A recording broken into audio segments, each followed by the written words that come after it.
वरेण्यं भर्गो देवस्य धीमहि धियो यो नः प्रचोदयात्।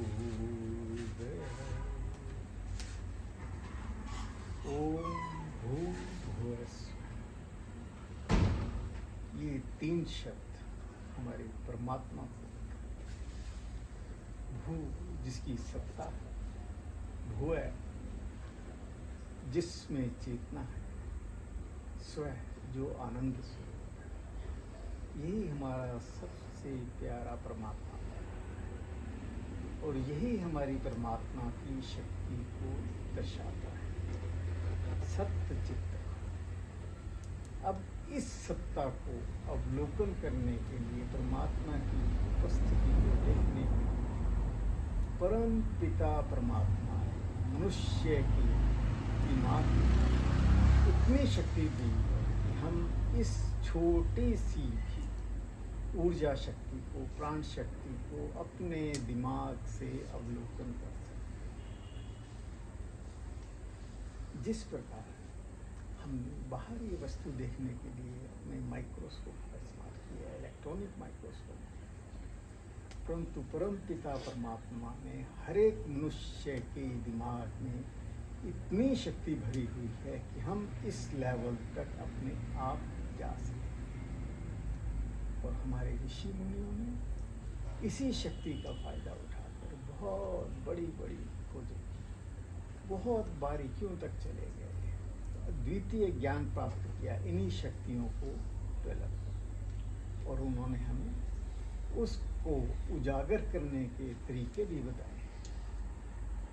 कहते हैं मनुष्य का इतना सूक्ष्म चला जा सकता है कि एक पिन पॉइंट के 2000वें हिस्से तक को देख सकता है।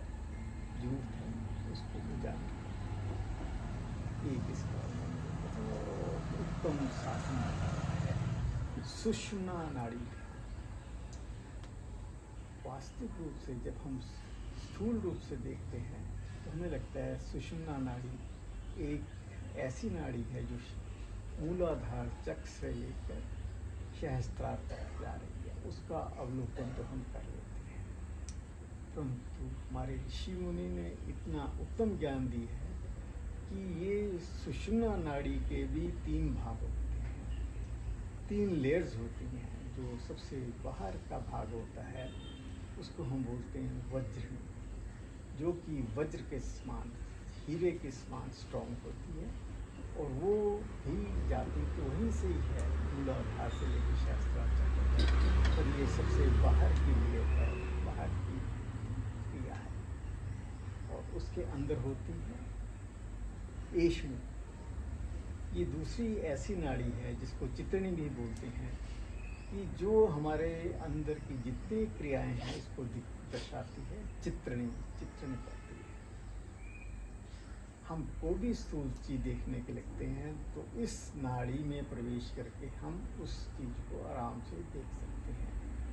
इवन जो चीज हमारी इंद्रियां भी नहीं देख सकती, हम उसको भी देख सकते हैं। हमारे ऋषि मुनि ने बताया है मकड़ी के जाले के एक तंतु के समान एक और नाड़ी जो इसके अंदर होती है, जिसको बोला जाता है ब्रह्म नाड़ी।